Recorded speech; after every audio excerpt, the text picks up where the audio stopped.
Alright, figured I'd make a quick video on my RV here.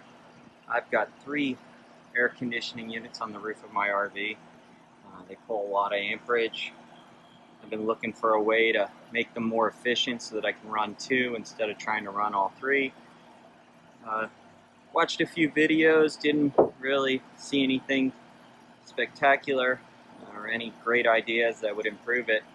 I came up here to clean the coils, which I have other videos on how to clean coils, which would work up here on these AC units, but the units have perfectly clear coils. There's no dirt, no dust, no garbage inside my coils. This RV was primarily in a dry climate, so it really doesn't have any of that tree sap or leaves or anything like that in any of the units. Right now, in the direct sunlight, it barely keeps up, and this is a double insulated show hauler.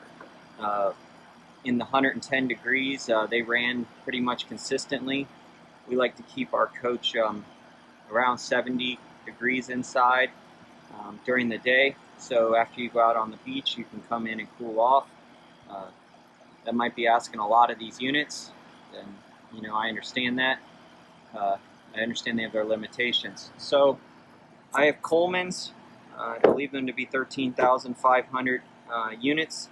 Here's one still all together. This is my front unit. It's direct vent. It's not part of the ductwork inside.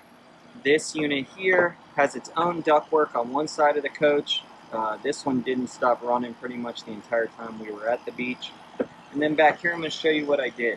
So this again is the way it would be when you get it. A normal RV, couple right here, just a little bit of tape to seal the air.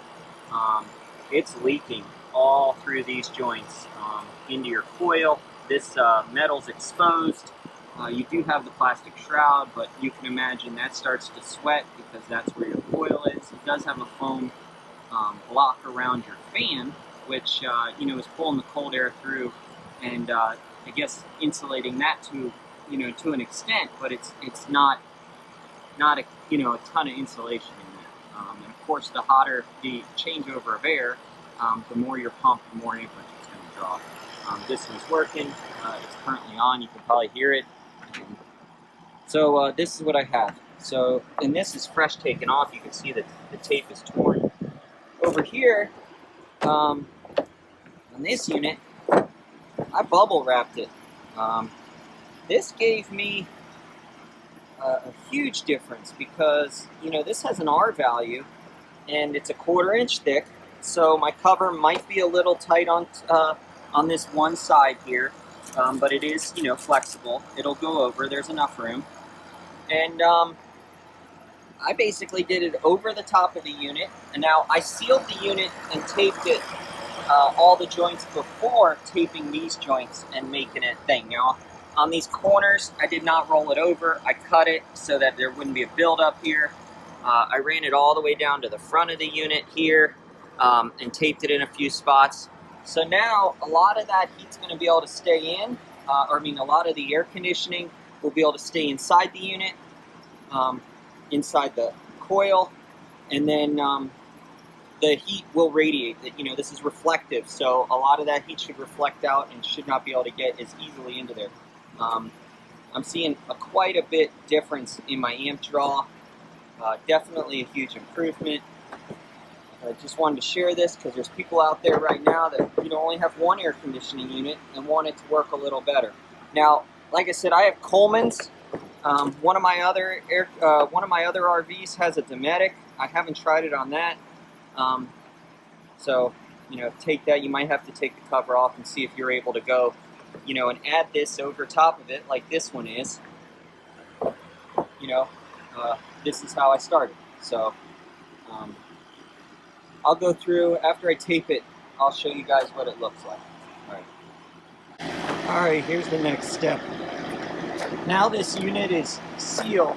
I went over and you see how I taped all the joints all the way around. Others do the same thing. This isn't something new to tape this up and seal it, but you can see I do it before I put the bubble, the bubble insulation on there. This way it's just sealed so dust doesn't get sucked into the unit.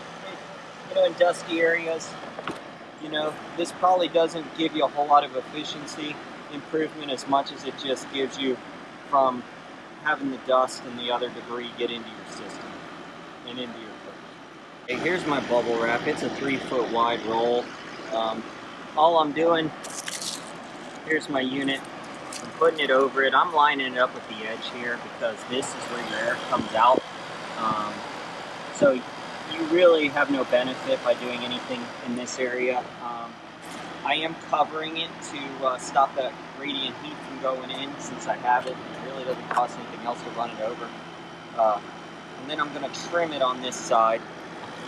I'm going to cut this side to match so it lines right up, and then I'll tape it, and then I'll trim this side. The roll of this is very inexpensive. It's a very cheap process. And then on the sides here, I've got this piece that is scrapped from another project from when I redid the slide in this unit, and then I'm just going to cut it and make it fit on the side here and fill in the gap. Alright, I'll come back after I'm done. Just wanted to show I cut these side plates. You can see here, and what this is here's the top of the unit wrapped and sealed, and then all I'm going to do is tape this on like this all the way around.